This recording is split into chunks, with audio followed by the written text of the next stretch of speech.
siang semuanya rekan-rekan, bahwa perkenalkan kami dari Advokat Lingkar Nusantara, bisa disebut dengan Advokat Islam. Hari ini ingin akan membuat laporan terkait pelanggaran kode etik yang dilakukan oleh salah satu hakim konstitusi, yaitu Bapak Saldi Isra, kaitannya dengan perkara uji materi di Mahkamah Konstitusi kemarin terkait dengan batasan umur dan persyaratan untuk menjadi capres-cawapres. Ya, mungkin untuk lebih detailnya rekan Ahmad Fatoni yang akan menjelaskan. Ya, terima kasih teman-teman media. Hari ini kita berencana akan membuat pengaduan adanya pelanggaran kode etik yang dilakukan oleh salah satu hakim konstitusi. Nah, di mana objeknya itu adalah pertimbangan hukum yang disampaikan pada saat uji materi Undang-Undang Pemilu yang sebelumnya, gitu, di mana ada pertimbangan hukum yang disampaikan oleh salah satu hakim konstitusi itu tidak sesuai dengan prosedur menurut kami. Kenapa kami katakan seperti itu? Yang bersangkutan menyampaikan bahwa ucapan putusan tersebut disampaikan karena adanya, saya bacakan aja ya. Pertama, dalilnya adalah berangkat dari adanya video yang beredar di media sosial yang disampaikan oleh salah satu hakim konstitusi, yaitu saya sebutkan namanya Bapak Saldi Isra, yang menyampaikan adanya kebingungan terkait putusan tersebut. Nah, menurut kami hal itu adalah sikap yang tendensius, yaitu tidak sesuai lah, ya kan? Karena kalau kita berpedoman kepada kode etik Mahkamah Konstitusi nomor 9 tahun 2006, yang dimana dalam poin 4 itu adanya prinsip kepantasan dan kesopanan. Nah, di situ diatur bahwa prinsip kepantasan dan kesopanan ini semestinya sesama hakim konstitusi itu mencerminkan perilaku yang baik ya sebagai pejabat negara dalam menjalankan tugas profesionalnya, yaitu menjaga kewibawaan dari Mahkamah Konstitusi. Nah, jadi kami melihat bahwa pertimbangan dari salah satu hakim konstitusi ini menyinggung salah satu hakim konstitusi lain. Nah, itu. Jadi kami akan membuat pengaduan ke Dewan Etik Hakim Konstitusi. Ya, kami berharap bahwa Bapak Saldi Isra dapat diproses secara etik, ya kan? Atau setidaknya bisa diberhentikan dari hakim konstitusi.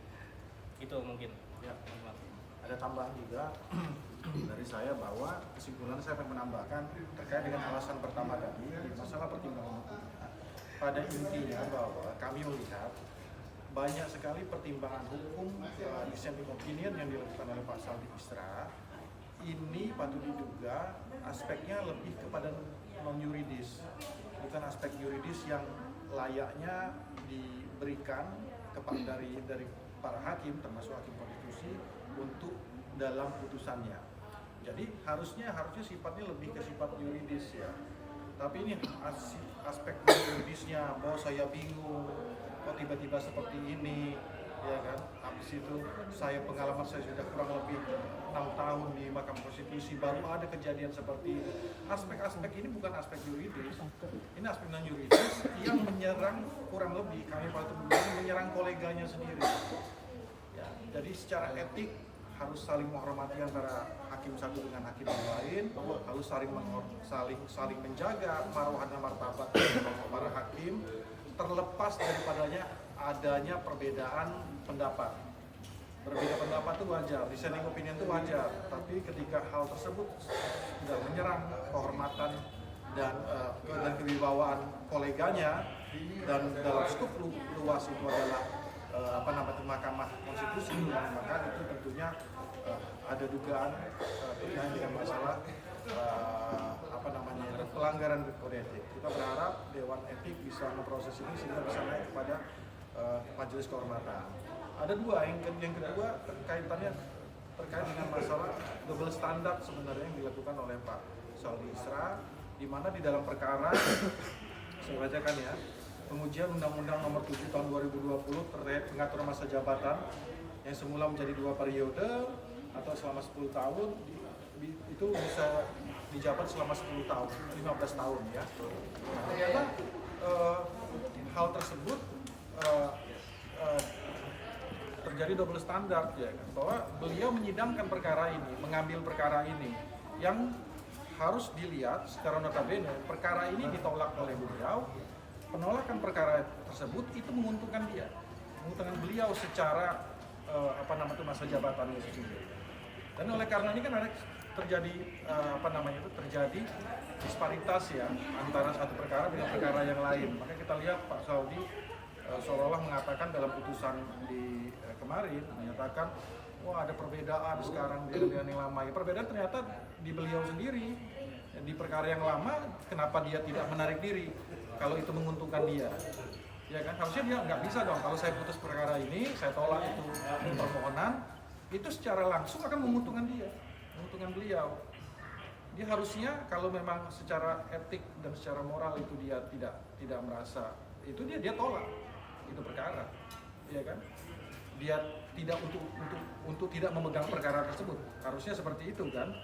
Nah, malah ini dia jalan aja dengan perkara tersebut. Jadi 2 hal tersebut yang kita lihat bahwa ada pelanggaran, dugaan pelanggaran kode etik yang dilakukan oleh Bapak Saldi Isra. Oke ya. Satu lagi saya tambahkan ya, poin intinya adalah bahwa terkait dengan perbedaan pendapat hakim dalam memutus perkara, seperti yang disampaikan tadi itu biasa. Tetapi yang dipersoalkan adalah semestinya kalau adanya perbedaan pendapat itu kan pertimbangan hukum yang digunakan oleh hakim dalam memutus, bukan pendapat-pendapat yang sifatnya subjektif, apalagi tendensius yang menyerang salah satu atau beberapa hakim konstitusi yang lain. Nah itu menurut kami nggak patut sebagai hakim konstitusi. Nah poinnya di situ. Ya. Oke teman-teman, makasih ya. Nanti kita akan laporkan ini. Boleh difoto. Oh iya boleh difoto.